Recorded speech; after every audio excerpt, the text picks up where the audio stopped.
The word relationship is derived from words meaning bring back, restore a sense of connection and sympathy.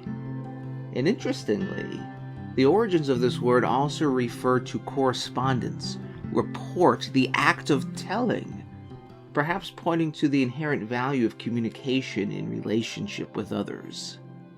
Today, however, we generally use the word relationship to refer to how two or more people regard and behave toward one another.